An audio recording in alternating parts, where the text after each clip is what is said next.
আপনি কি জানেন বিশ্বের সবচেয়ে বেশি বন্দী কোন দেশে রয়েছে? আশ্চর্যজনকভাবে এটি এমন একটি দেশ যেখানে স্বাধীনতা, গণতন্ত্র, মানবাধিকারের কথা সবচেয়ে বেশি উচ্চারিত হয়, সংযুক্ত রাষ্ট্র আমেরিকায়। বর্তমানে আমেরিকার বিভিন্ন কারাগারে প্রায় 20 লাখেরও বেশি বন্দী রয়েছে, যা বিশ্বের যে কোনো দেশের চেয়ে বেশি। এই সংখ্যা শুধু চমকপ্রদই নয়, বরং গভীরভাবে চিন্তার বিষয়ও।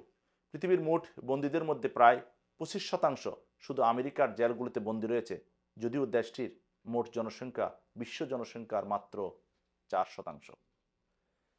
এত বিপুল সংখ্যক বন্দির পিছনে রয়েছে বেশ কিছু কারণ।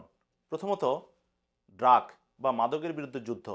1970-এর দশকে শুরু হওয়া এই কঠোর নীতির ফলে লক্ষাধিক মানুষ দীর্ঘমেয়াদী সাজা পেয়েছে, এমনকি সামান্য মাদক সংক্রান্ত অপরাধের জন্য।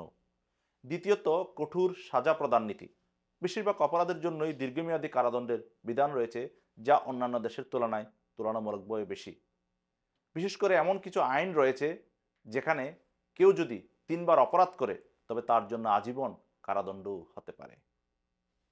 এছাড়াও বর্ণ বৈষম্য এবং অর্থনৈতিকভাবে অসমতা এবং সংকটকে আরও জটিল করে তুলেছে।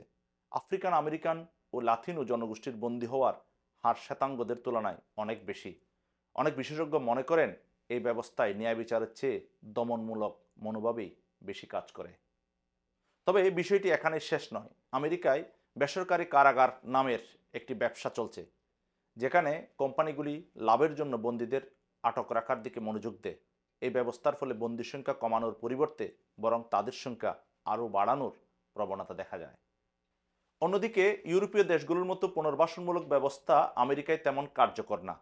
কারাগার থেকে মুক্তির পরও বন্দীদের জন্য স্বাভাবিক জীবনে ফিরে আসা কঠিন হয়ে পড়ে, কারণ তাদের জন্য চাকরি পাওয়া কঠিন হয় এবং সমাজে পুনরায় গ্রহণযোগ্যতা অর্জনে নানা বাধার সম্মুখীন হতে হয় তাদেরকে।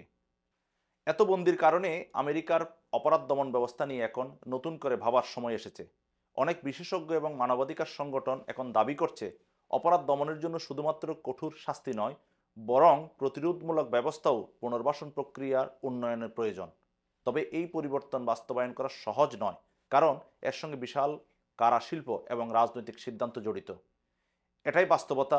স্বাধীনতার দেশে বন্দীদের সংখ্যা দিন দিন বাড়ছে, যা একটি বৈশ্বিক বিতর্কের কারণ হয়ে দাঁড়িয়েছে।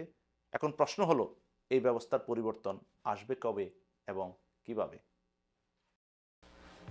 দর্শক, ভীষণ ভালো থাকবেন। এ ধরনের গুরুত্বপূর্ণ তথ্য এবং ভিডিও পেতে আমার চ্যানেলটি লাইক, সাবস্ক্রাইব এবং শেয়ার দিন।